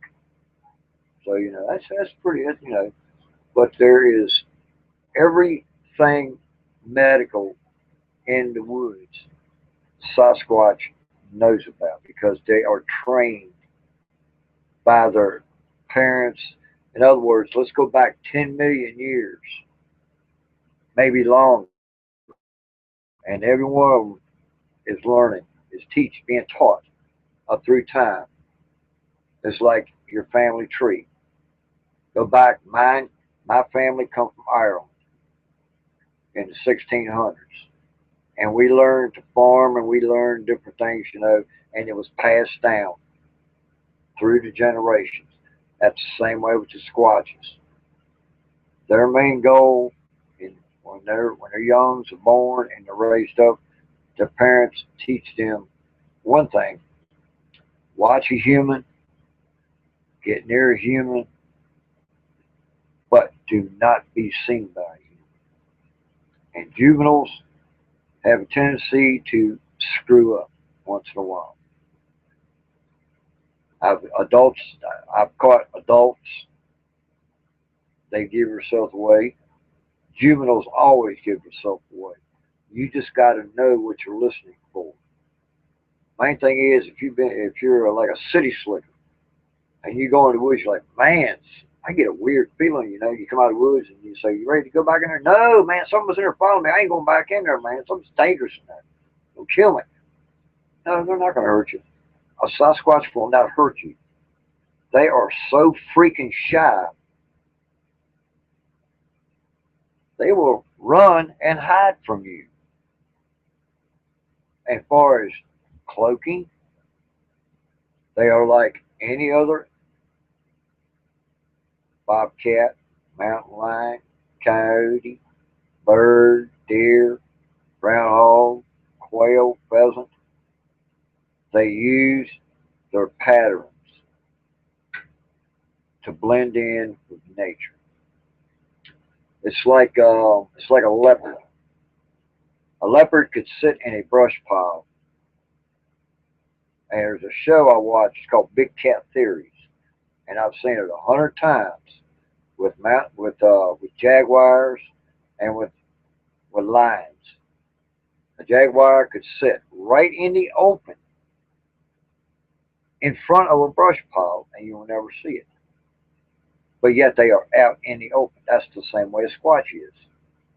They blend in so well that you can look at them and you won't even see them if they don't want to be seen. It's just plain and simple as that. Okay. I'm gonna rest for a second. Um, See if y'all can come up with any question. You know, I'm dying for some questions. You know, Daniel, message me and give me a question, son, because I know you're biting at the bit, laughing. So I'm gonna sit back and light a cigarette for a second, and I'm gonna see what happens. See, I'm gonna give it. It's 9:33 Eastern time. I'm gonna give it to 9:35 and see if I get any questions. Comment under, you know, throw me a comment on my Facebook or throw me a message. Okay, we got here. Paul Halsley. Hey, buddy, great show. And here's a question for you. What are wood knocks used for? Is there a pattern? Paul Halsley. You have to do that to me, wouldn't you, buddy? I miss you. I love you, man. Um, I think knocks. I think there's two type of knocks. I mean, all the knocks are the same. Um, I believe they got knocks for communication. From like like in Africa or like Indians back in the old days, they would throw a puff of smoke here, throw a puff of smoke over there to communicate. Um, in Africa, they got drum beats. One native talks to another one. All right. Wait for tree knocks. The way I think tree knocks go, they are communicating back and forth. It's like if I'm going, like if me and you go in there, all of a sudden we hear a knock on our right, on our left, and we hear a knock on our right. Then all of a sudden we hear a knock in front of us. Like the one on the left says, "Hey, they're going this way. The other one says, okay, they're going this way. The one in front says, they ain't got here yet, you know. But I think it's communication and giving a location away. Um, let's see, how should I say it? They're giving their location of where I'm at. But what they don't realize is that they're giving their own self away by knocking. You know where it's coming from, but you don't know exactly where. You know where the sound, like the other morning, uh, like the other morning, I'm sitting there and I hear this bam, one loud knock. It vibrated me in the Jeep. This is before daylight. All right, he was looking, I'm over here, or hey, he ain't moved yet. There is a pattern: communication and location.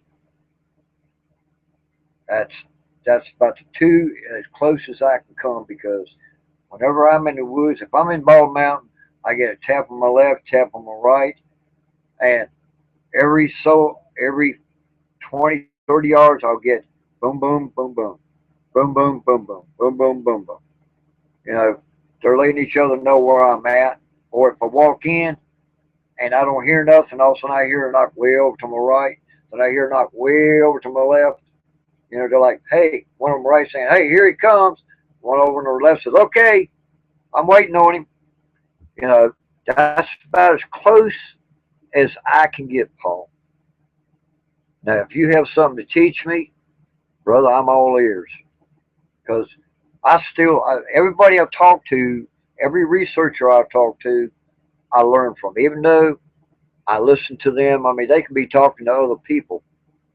Okay, here's another question from, wait a minute, Miss Bill. As far as Paul goes, that's the only thing I can really come across is location where each other's at, and communication on where each other's at. They could use like, I'm up here on the mountain, and one down here saying like, I'm way over here. But I've noticed when I knock, like I'll go in, and I'll go tap, tap, tap, tap, tap, tap, tap, tap.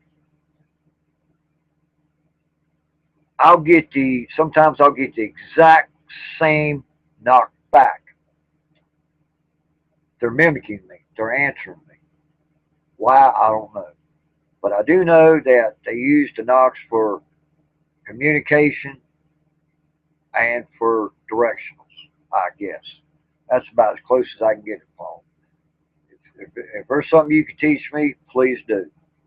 Okay, this is from Miss Pelt. Have you tried putting a camera on your back to record behind you? Well, earlier in my conversation, I was like, Scott Carpenter, he told me to do that. Just got to get the money up to get me another camcorder because I'm going to put one on my back and I'm going to have one in front of me because, like they say, 99% of the action is behind you.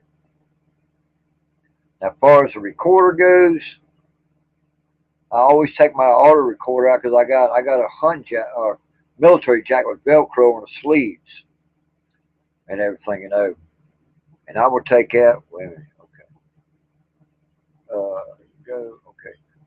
I will take I got Velcro on my audio recorder, and I'll use that. I'll put it on record and I'll stick it to my shoulders or I got Velcro on my backpack, you know. I just stick it anywhere I can, you know, and I'll record. But yeah, I am planning on doing that when I get the money up. I might get one this month. But hunting season's here, and I'm a hunter, and my hunting stuff comes before anything else. But right now, squatching is slowing down.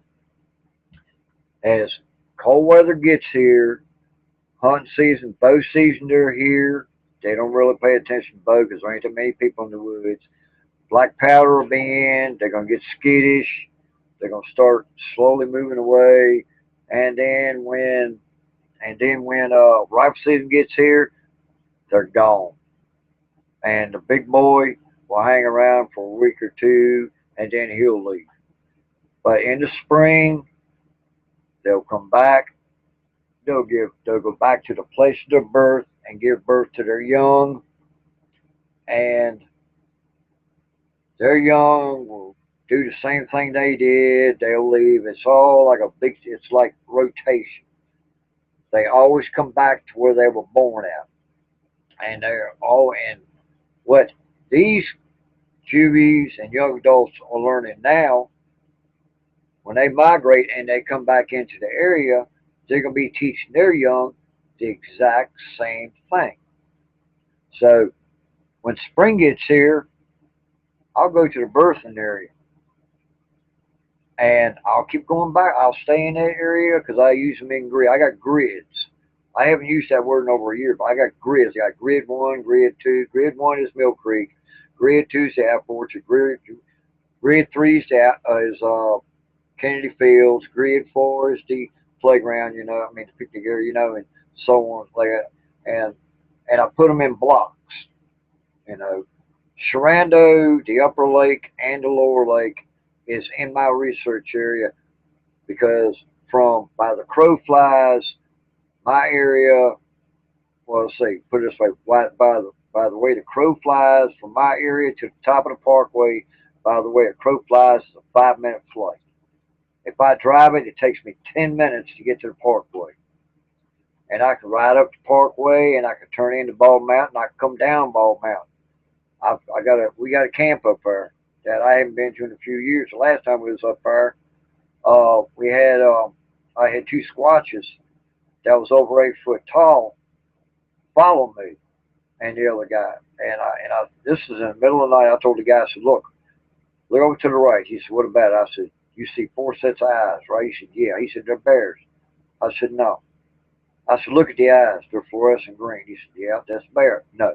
If it was a bear and following us, well, you think, because we're on a top of a ridge, and a ridge goes like this. It's kind of about like that, top of a mountain ridge, you know, and they're down about 30 yards. I'm saying, well, if it's a bear and we're walking, wouldn't it be going up and down trees?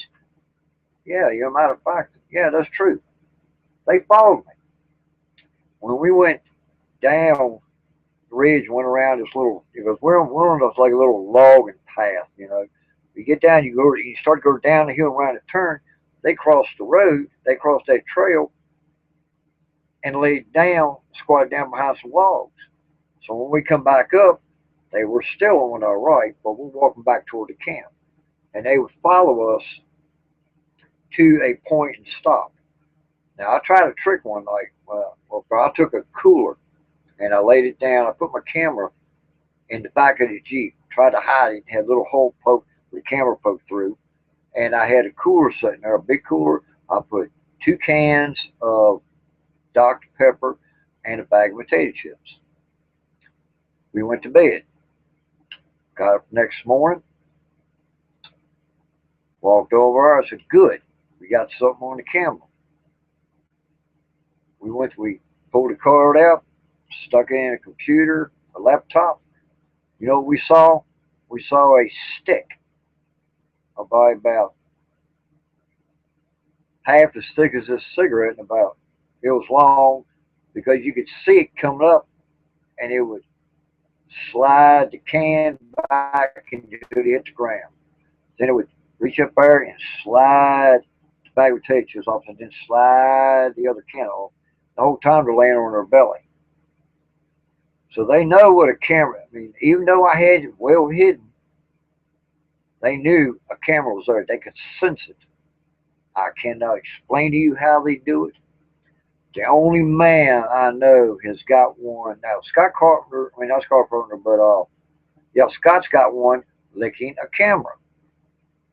The camera is over 9 foot in the tree, over 9 foot high in the tree.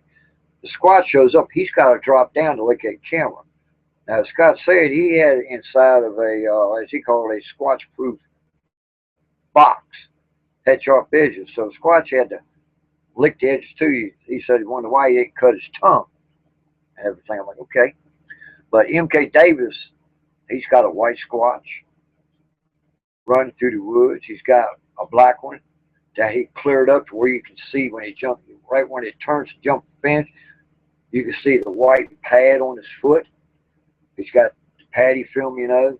I mean, people got the game cameras, you know, and but as far as catch one walking, just nonchalantly walking, if you do, you're damn lucky is all I can say.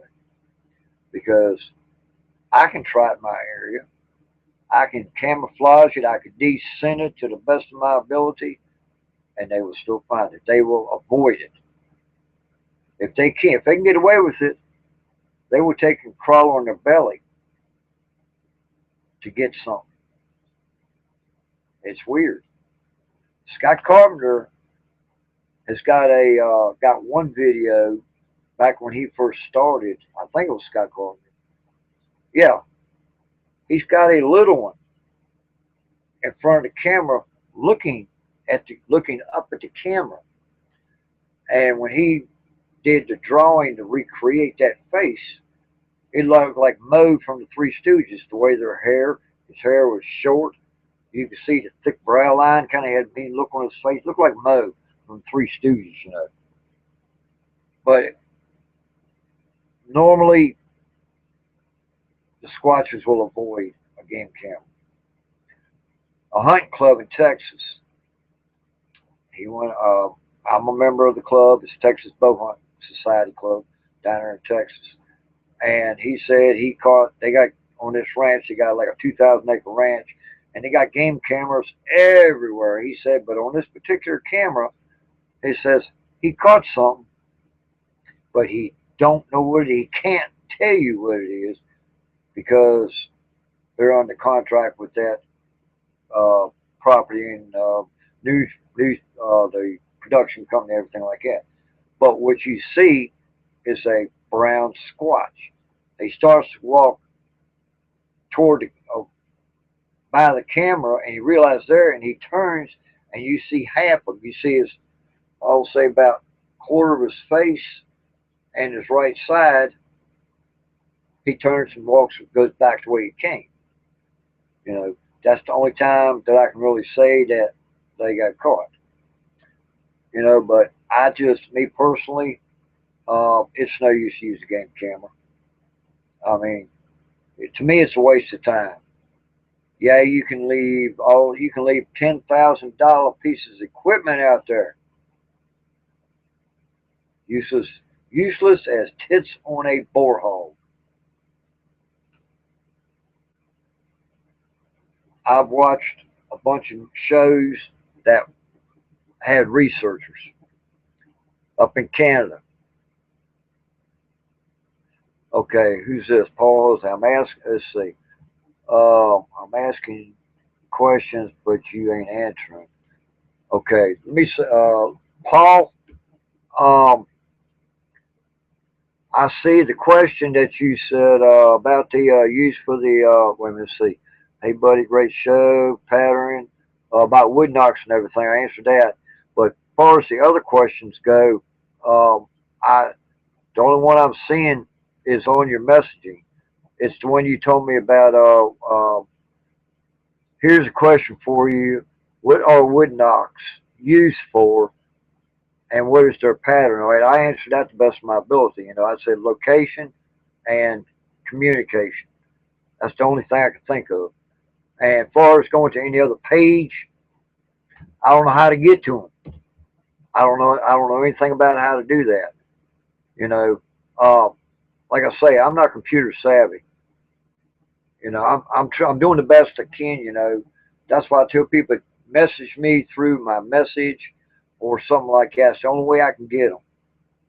You know, and like what Paul's saying here, he says I'm asking questions, but you ain't answering.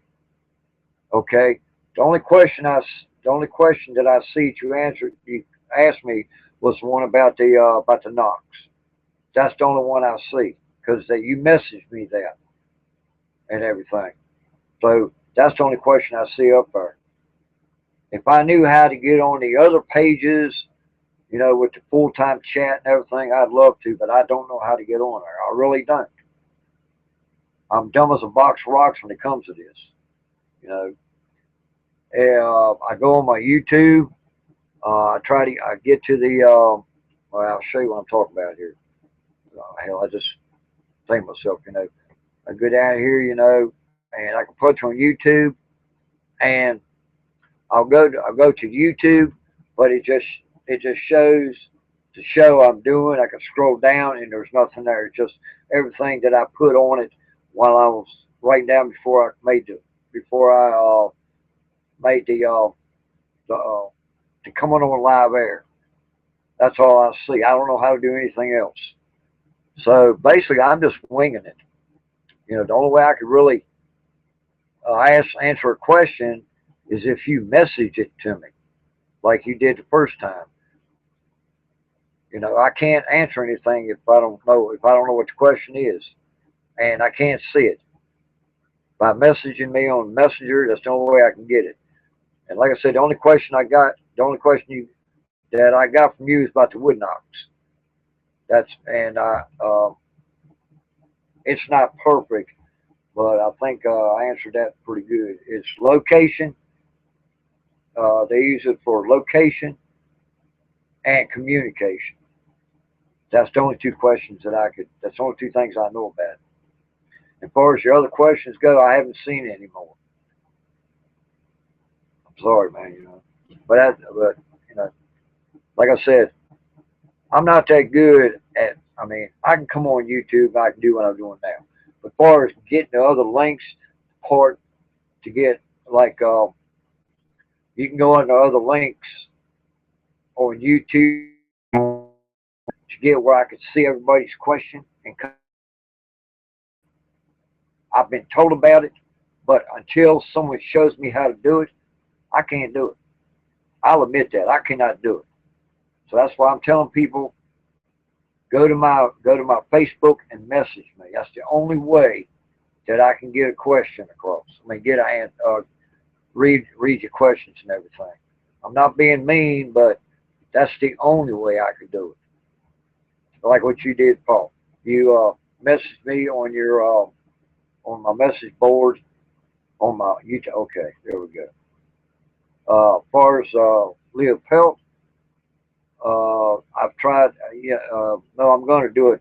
Scott Carpenter told me 90% of the stuff you find is behind you, and that's true.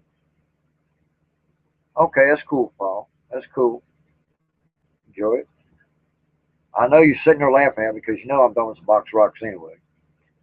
You know, but like I tell people, no one taught me how to get into squash. I asked questions and I learned from the. They are the ones that are teaching me. If you know what you're looking for structures, let's say like tree bends, tree breaks, twists, structurals like Paul Hosley's one that told me about the directional, and I started finding them and I followed them, and he's exactly right. I went to a mountain spring and I went to a birthing area. That's cool. I love it. It's teaching me, and I'm I'm to the point where when I go into woods, I let my senses go. I use my eyes, my nose, my ears. It's just like a buck. They use their senses for smells, everything. Like a deer can smell you a mile away. A turkey, you can be sitting in the woods, and if okay, here's another question from Mr. Halsley. It says, "What do you think about the squatching being a fuzzy, cuddly Pooh Bear? Are they?" I'll tell you what, Paul. Some of these Juvies do look fuzzy and wuzzy and cuddly, but I can't. I don't know.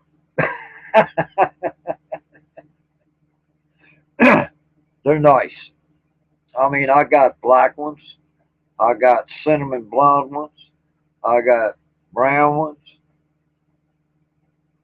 two black ones that are 6 foot tall here right now. Their coats look like shiny as a black Labrador Retriever, and just as shiny. But from the shoulders up, look like you took a brush and you teased their hair.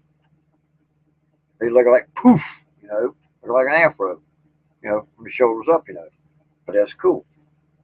That's what the black ones every black one I've seen look like that.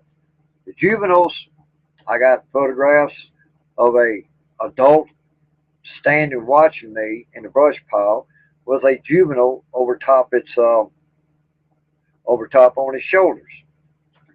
Now the adult, all you see is the eyes, nose, and the mouth, and the rest of it's blonde. He's a light blonde. He's a blonde squatch. The juvenile on top of him, on top of the shoulders, looks like a skeleton. You can see the little cone, but you can see that massive brow line. You can see the black eyes sunk. Now, every one I've looked at that I've seen at close range, eyes are a dark, dark brown. But when you hit them with a light, or they're in the brush, and the light hits their eyes a certain way, they are a fluorescent green. I've seen fluorescent red before over at Elkhorn Lake one night. The boy went into a still mode, shaking all get out. I said, "What's wrong?" He said, "Up on the elsewhere." He said, "Up." I turned and looked up on the hill, and I was about 8.5 foot, 9 foot.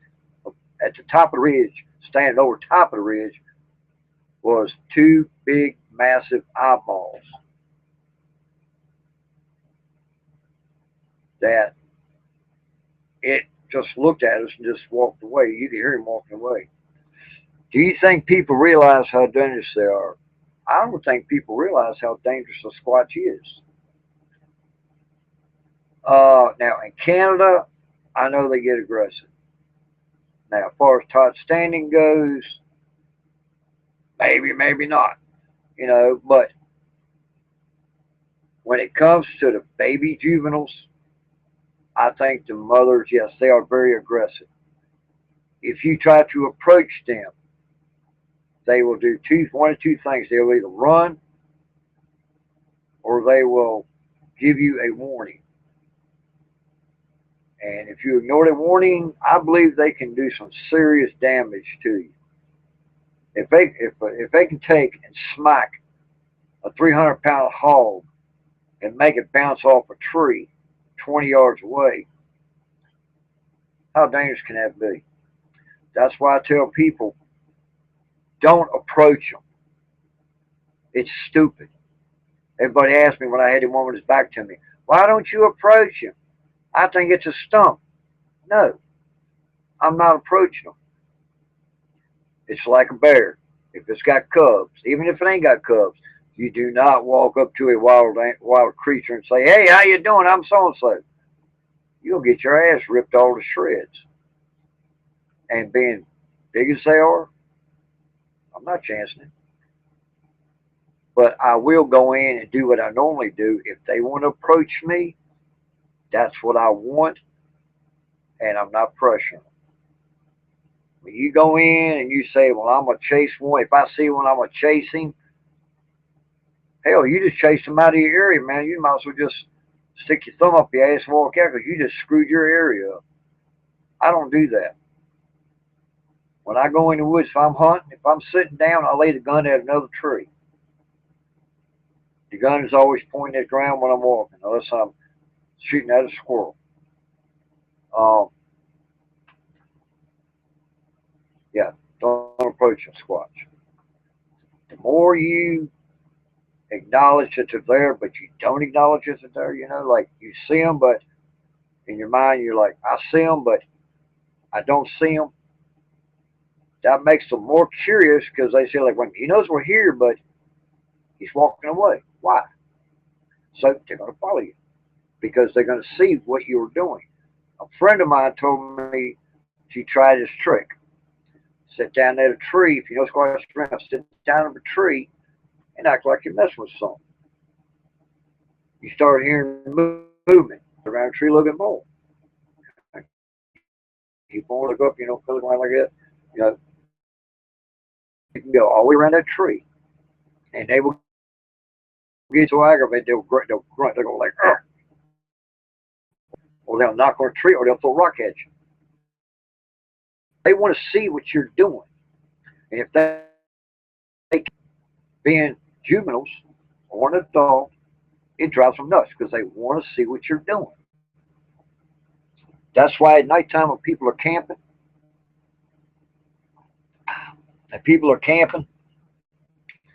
squatches know they can't see us. We can get close to the camp. Yeah, you can get close to the camp.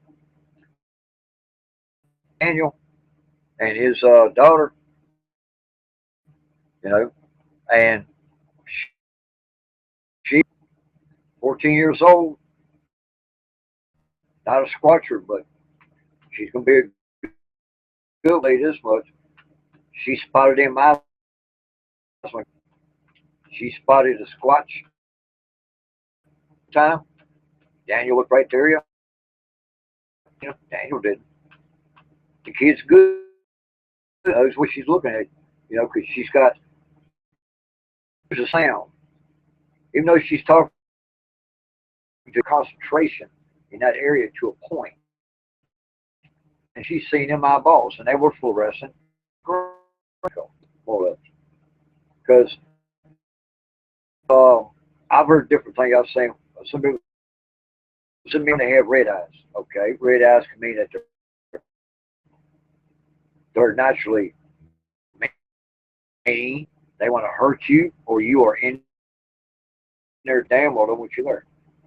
But as much as me and Danny go into our areas, they're used to us, or they know we're not a threat, so they're not going to be running there when we're trying to get away from us.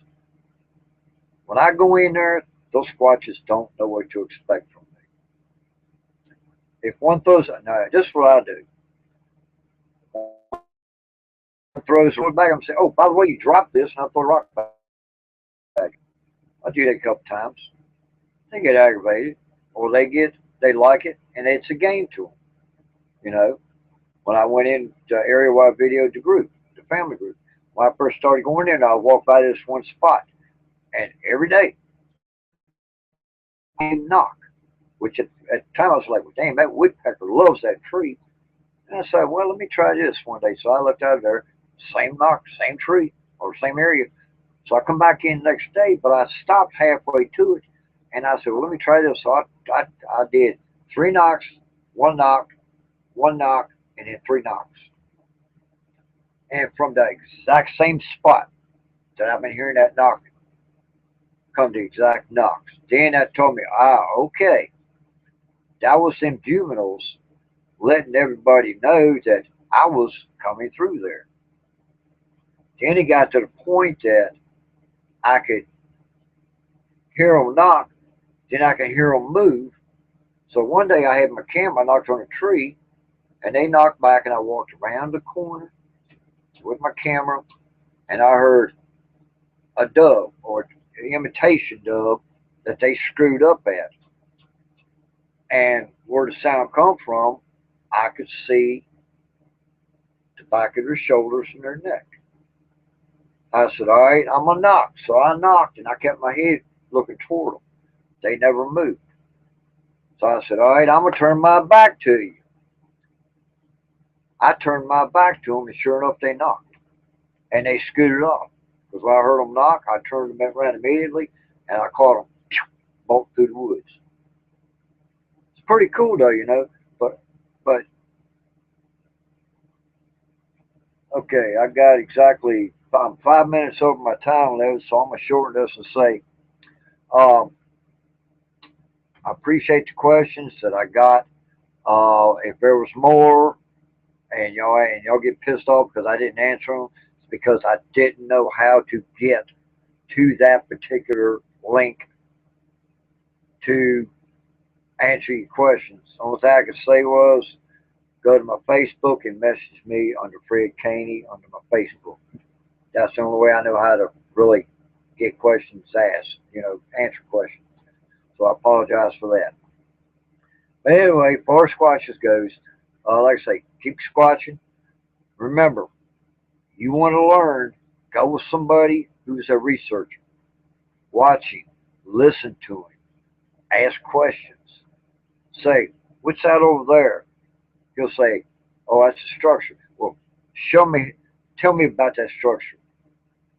When you start doing that, then you start, then the more you go out, the more you realize, like I say, use your ears, use your eyes, use your nose, your senses. Listen, smell, observe everything. Then the more you go in, the more you start to see, and a whole new world will open up that you've never seen before.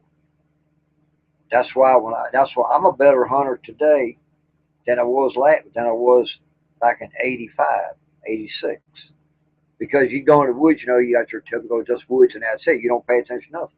But now when I go in, I observe everything. I see stuff that most people don't see. It's all common sense. You want to learn about squatches? Go out with someone who researches, learn, listen, ask questions, touch, feeling, all sorts of stuff. The more you do that, the more you learn. Squatches will teach you what they know, and they will teach you how they're doing it. You just got to be able to know exactly how they did it. Okay, Daniel, I hope you're happy. I know you're going to be on as soon as I get off here. But anyway, I enjoyed this tonight, even though I got a few questions that I really loved and everything. But as far as my other questions go, other people ask questions. If I didn't get to them, it's because I don't know how to get to them. Hey, it's Frick Caney. Tune in tomorrow night for. He's going to have the same type. He's going to have a solo show. I'm going to watch, but he will be questions and all this good crap because he knows exactly what he's doing. Me, I don't. I just know, and that's about it. So as far as I'm concerned, I hope y'all enjoyed it. And if you want to learn more about those, go to my YouTube channel, Freddy59. I'm on Facebook. I'm go onto my Facebook. Go into my Valley Bigfoot at Valley Bigfoot, or inside Virginia Squash. Just go to punch it in. Go to my YouTube. I got a ton of them from the beginning, from the very first one to recently. Try to teach, and I'll teach through my video.